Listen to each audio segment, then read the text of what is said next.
Bitcoin just had one of its worst weeks of 2026. At the time of this recording, Bitcoin is trading around $64,000 after dropping as low as $61,500. The fear and greed index is sitting at around 20, which means the market is in extreme fear. And the question everyone is asking right now is Bitcoin going to $60,000 or lower? I'm going to give you a straight answer today, just with facts, because if you don't understand what's actually happening, you might make a decision right now that you regret later. In this video, I'm going to break down exactly what caused this drop.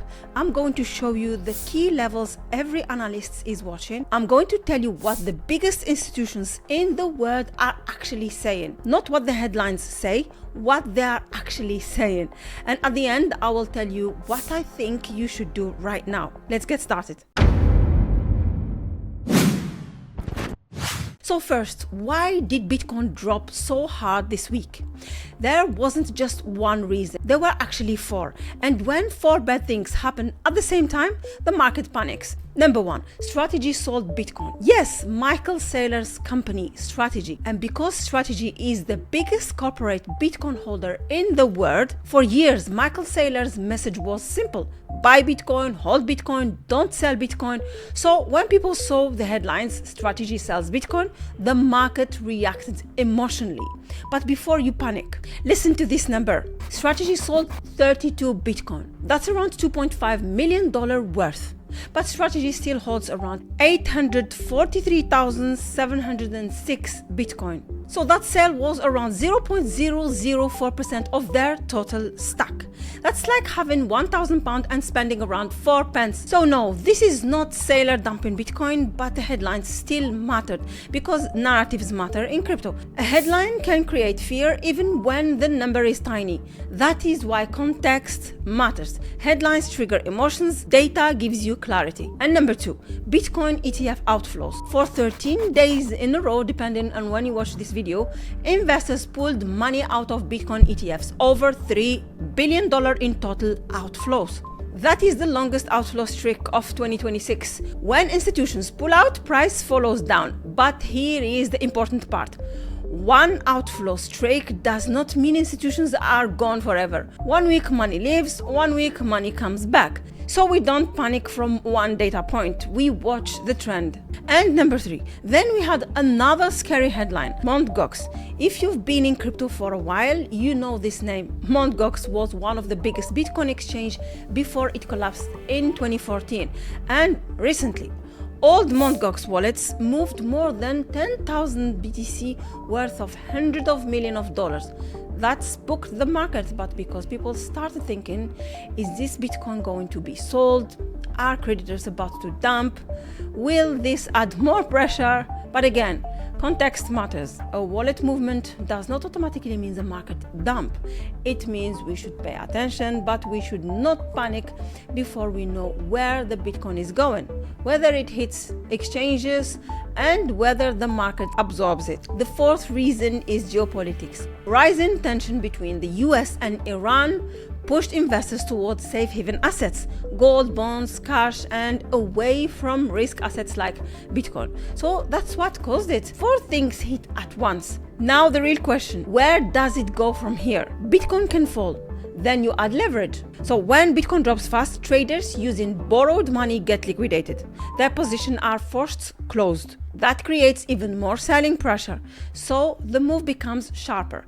This is why the drop felt so violent.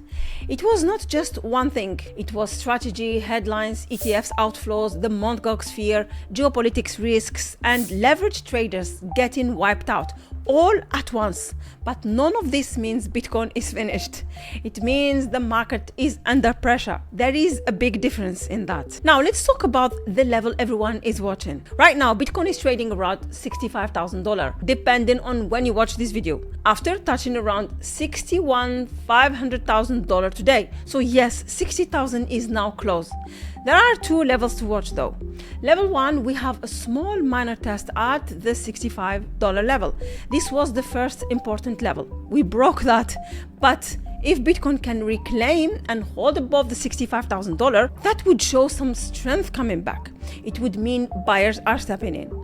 it would mean the market is trying to stabilize. But if Bitcoin fails to hold the current area, then $60,000 becomes the next major psychological level. We will expect to retest this area, and let's be honest, if Bitcoin touches the $60,000, headlines will be dramatic. People will say Bitcoin is crashing, Bitcoin is finished, the bull market is over, but the level itself is not the full story. The real question is, how does Bitcoin react at $60,000? Does it bounce? Does the volume come in? Do ETFs outflows slow down? Do buyers absorb the selling? That is what matters, not just the numbers, the reaction. Well, there is also one big date this month, June 17th. This is the Federal Reserve interest rate decision. And you tell me, but Lamia, why does this matter? Well, because interest rate affects liquidity.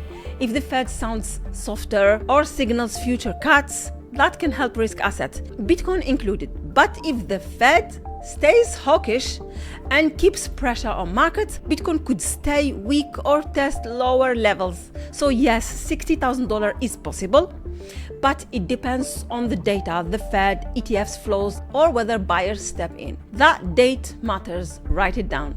By the way, if you're finding value in this video, please subscribe. It genuinely helps the channel grow, so more people can benefit from this video. Thank you so much. Now let's get back to it. Here's where it gets interesting. While retail investors are panicking, the bigger institutions are not all saying the same thing. Yes, some are reducing risk, some are waiting, and some are watching key levels, and some still believe the long-term Bitcoin thesis is intact. That's why I don't want to oversimplify this. It is not everyone is buying, and it's not everyone is selling. The truth is more nuanced. ETF outflows show that some investors are reducing exposure, but cumulative inflows since the ETFs launched are still massive. So we are not looking at a dead market. We are looking at a fearful market. And these are not the same things. Now let's zoom out. Bitcoin reached around $120,000 in October 2025. Now it is around $64,000. That is a drop of almost 50% from the high. That sounds terrible, but in Bitcoin's history, 40% to 50% pullback have happened before. Bitcoin is volatile. That is not new.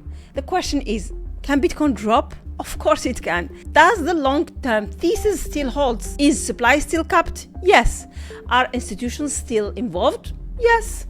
Is regulation becoming clearer? Yes.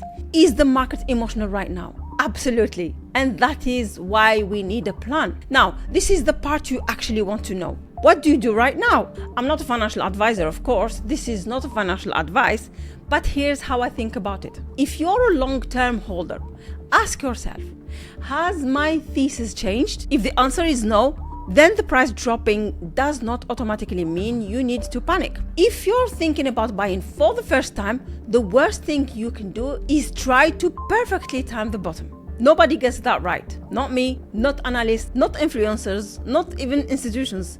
For me personally, I have witnessed this before across previous Bitcoin cycles. When Bitcoin drops, many people start thinking it will never come back.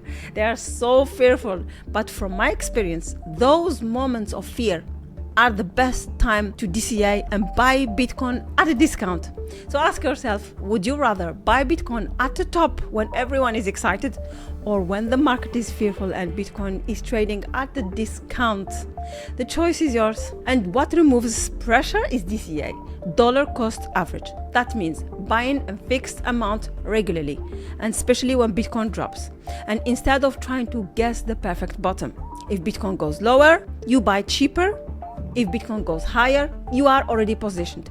But only invest what you can afford to lose, of course. So before you do anything, ask yourself 3 questions. Question 1, do I believe in Bitcoin long term? Then this drop may be something to plan around. If no, you probably should not force yourself into the market, because without conviction, every red candle becomes a torture. Question 2, can I afford to wait?